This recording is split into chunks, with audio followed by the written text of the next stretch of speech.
다이비닐 다이메칠 실레인이라고 해서 그 실리콘에 양쪽에 이제 비닐기 두 개하고요, 그 메틀기 두 개가 이제 달려있는 전구체를 이제 플라즈마 폴리머라이즈 필름을 형성한 후 그거에 대한 막을 평가하였습니다.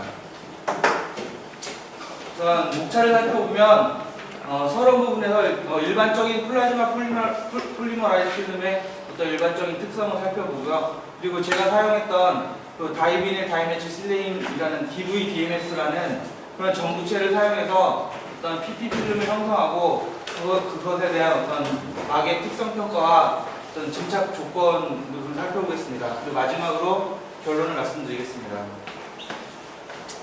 일단 PP 필름의 어떤 일반적인 특징은 대부분의 화학 물질에 상당히 저항성이 있다는 것하고요. 그리고 물리적으로 상당히 안정하다는 것입니다. 그리고 또한 그 플라즈마 상태를 이용하기 때문에 어떤 사물에서도 어떤 증착이 형성되고 그에 따라서 로우 템퍼리처 프로세싱이 가능합니다. 또한 그 호모지니어스한 막을 형성하고 그리고 어떤 어데이저 프로퍼티가 상당히 향상되는 것을 알 수 있습니다. 특히 이제 실리콘을 첨가한 플라즈마 폴리머라이즈 필름의 가장 이제 특징이라고 할 수 있는 게 어떤 하이드로포빅한 레이어를 형성한다는 것입니다. 방금 전에 설명했듯이 어떤 PP 필름이 상당히 어떤 좋은 특성을 가지고 있기 때문에 좀 메탈이나 마이크로 일렉트로닉 디바이스 쪽에 있어서의 어떤 프로텍티브 코팅으로 쓰이고요. 그리고 또한 하이드로포비시티가 상당히 있기 때문에 어떤 하이드로포빅 게스 세퍼레이션 멤브레인에 또한 쓰이고 있습니다. 또한 PP 필름의 경우에는 어떤 포토센서티브하고 컨포멀한 막을 형성할 수 있기 때문에 어떤 UV 쪽에서 UV 리소그래피 쪽에서도 어떤 어플리케이션이 고려되고 있는 상황입니다. 이제 실험 조건을 살펴보면요, 제가 사용한 이제 DVDMS라는 물질을 사용했고요. 그리고 이제 DVDMS를 10SCCM으로 이제 일정한 양이 유입하게 고정시키고 또 헬륨을 200SCCM 주입한 상태에서 토탈 이 체인버 프레셔를 1%로서 일정하게 유지시켰습니다. 따라서 이제 증착 조건을 살펴보기 위해서 플라즈마 파워를 40에서 120W로 변화시켰고요. 또한 이제 서브스트레이트 템퍼레처도 25도에서 390로 변화시키면서 이에 따른 증착 조건에 대한 변화도 또한 살펴보았습니다. 우선 증착 속도를 살펴보면요, 플라즈마 파워를 40W에서 120W로 이렇게 높여감에 따라 증착 속도를 살펴보았는데 이 그래프에서 보시다시피 어떤 플라즈마 파워가 높은 상태에서는 또 전구체 라디칼이 형상화되는 데 있어서 상당히 이제 용이하기 때문에 증착 속도가 40W일 때보다 120W가 약 한 2배 정도 높아지는 것을 확인할 수 있습니다. 이번에는 이제 기판 온도에 따른 증착 속도를 살펴봤는데요. 증착 조건은 플라즈마 상태를 60W로 이제 고정시키고 또한 체인버 압력을 1토로로서 고정시킨 다음에 기판 온도를 변화시켰습니다. 기판 온도가 높아지면서 이렇게 증착 속도가 상당히 감소되는 것을 알 수 있는데 이와 같은 이제 경향성이 나타나는 이유는 어떤 기판 온도가 높아지면서 어떤 기판 내에서 전구체가 흡착보다는 탈착이 지배적으로 일어나기 때문에 이렇게 온도가 한 200도 정도 온도가 높아질 때마다 높아짐에 따라 어떤 증착 속도가 급격히 감소하는 것을 확인할 수 있습니다. 다음으로 이제 제가 증착한 막을 어떤 XPS로 애토믹 퍼센티지를 한번 살펴보았는데요. 여기에서 보시다시피 가장 주목되는 게 이런 산소를 주입하지 않았음에도 불구하고 산소의 어떤 퍼센티지가 상당히 높음을 알 수 있는데요. 이와 같은 이유는 두 가지로 생각할 수 있는데, 첫 번째는 플라즈마 폴리머라이즈 필름의 일반적인 특징이라고 할 수 있는데, 일단 모든 PP 필름 같은 경우에는 방막 내에 롱 라이브 된 어떤 그 라디칼이 존재하기 때문에 그걸 이제 체인버에서 꺼냈을 때 공기 중에 산소와 반응해서 어떤 이제 산소가 방막 내에 함유된다고 이제 그렇게 설명드릴 수 있고요. 또 하나는 이제 체인버 내에 어떤 흡착된 산소가 이제 존재할 수 있는데 그 흡착된 산소가 어떤 플라즈마 상태에서는 라디칼로 이렇게 산소 라디칼이 형성되기 때문에 그 산소 라디칼과 전구체화 반응에 의해서 어떤 산소가 이렇게 많이 함유되는 것을 알 수 있습니다. 그런 점을 염두에 두고 이제 플라즈마 파워가 높아질수록 산소의 이제 애토믹 퍼센트가 상당히 이제 증가되는 것을 알 수 있고요. 또한 이제 이와는 반대로 탄소의 경우에는 플라즈마 파워가 높아질수록 탄소 함량은 감소되는 것을 알 수 있습니다. 이와 이제 나중에 좀 이따 이제 보여드리겠는데 이와 같은 이제 산소가 플라즈마 파워가 높아질수록 증가되는데 이것이 이제 다이엘렉트릭 컨스탄트 값과 어떤 하이드로포비시티에 상당히 중요한 역할을 한다고 생각합니다.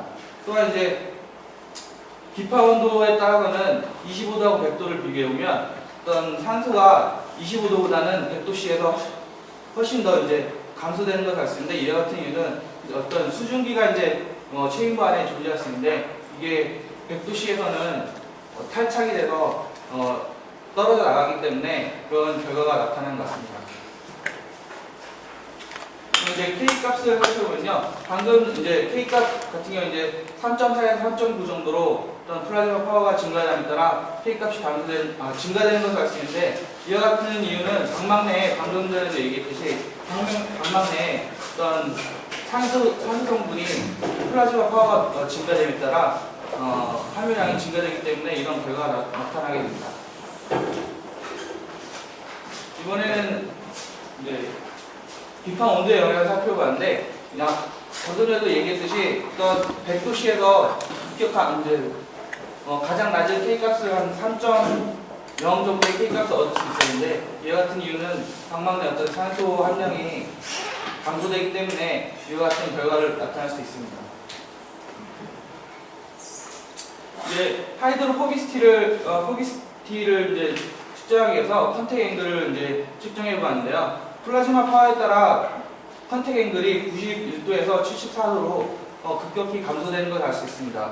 이 같은 이유는 XPS의 이제 애토믹 퍼센트에서도 알 수 있듯이 산소가 하이드로필릭하기 때문에 방막 내 산소 성분이 증가될수록 컨택 앵글이 감소됨을 알 수 있습니다.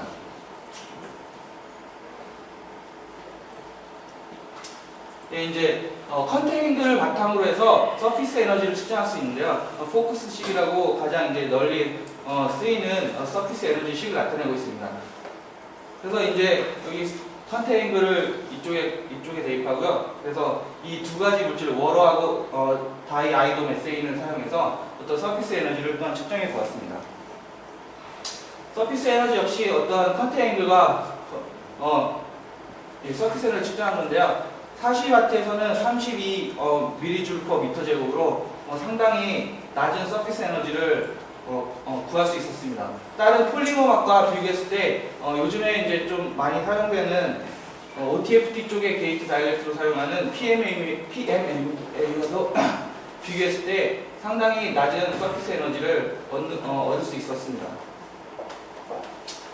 여기서 또 보면 플라즈마 파워가 높아질수록 서피스 에너지가 증가되는데요. 이것도 역시 어떤 플라즈마 파워가 증가할수록 방막 내에 산소 성분이 많이 함유되기 때문에 이런 결과를 얻을 수 있었습니다.